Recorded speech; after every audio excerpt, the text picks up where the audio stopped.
Mr. Van Popta, please. Thank you, Madam Chair. I wasn't going to speak on this until Mr. Maloney somehow suggested that the Conservatives putting forward this motion that we should study the government's negligence in appointing judges in a timely fashion. Somehow that brings the administration of justice into disrepute. I would say exactly the opposite. We were just shining a bright light on the negligence of this government and how that negligence is bringing the administration of justice into disrepute. And that's not me speaking. That's not Conservative members of Parliament speaking. That's our Chief Justice Wagner speaking last year at some time. And I would just say that it's very, very remarkable for any judge to go public with concerns like that. And I think that just highlights how serious the matter is.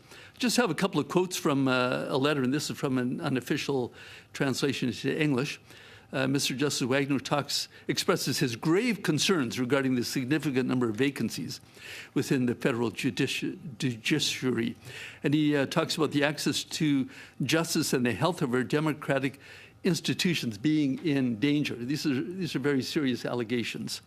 And I think that, of all people, it's the Justice Committee of Parliament that should be very concerned about this, and that's why it's such an important study. I think that we need to go ahead with it. Here's another quote from Mr. Justice Wagner's letter. He says that vacant positions have significant impacts on the administration of justice, the functioning of the courts, and the health of judges. And he says that the impact of vacant positions on judges themselves is also significant. Faced with chronic work overload and increased stress, it is increasingly common to see judges placed on medical leave, which has a domino effect on their colleagues who must carry the additional burden. And I think that this is a very interesting sentence because it relates to my province. If current difficulties continue, it could also become more difficult to attract quality candidates for judgeship. This is already the case in British Columbia. So if anything brings the administration of justice into disrepute, it is a failure of this government time and time again to appoint judges in a timely fashion. My colleague, Mr. Brock, referred to the R versus Jordan case. Mr. Justice Wagner does as well.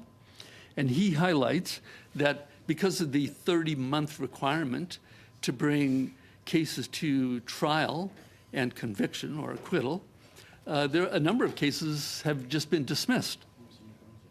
And he says that the Alberta Court of King's Bench reports that more than 22% of pending criminal cases exceed the 30-month time limit, and that 91% of these cases involve serious and violent crimes.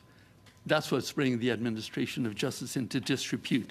There's a current cases pending before the courts right now, and that is in relation to 4 men who have been charged with serious offenses in connection with the blockades at the Coutts border crossing 2 years ago.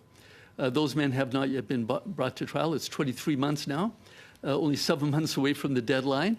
And this is what the public members are saying about this, and I'm reading from Calgary Herald over the weekend. The biggest reason for having I think that there was another parade, I would call it, in support of these 4 men who's been charged but not tried yet. He said the biggest reason, other than to live some of the moment, is the fact that there are still 4 men denied bail in remand 712 days stemming from that event. This person goes on to say, we need to focus on the fact that the reality is that our bail system is broken, and for these men and for a crime that has not been proven, they have spent 712 days in remand. Madam Chair, these are members of the public speaking. These are not lawyers. This is the sense that many members of the public have about our criminal justice system, that people are denied the right to speedy trial as defended by Section 11 of the Charter of Rights and Freedoms, which says any person charged with an offense has a right to be tried within a reasonable time.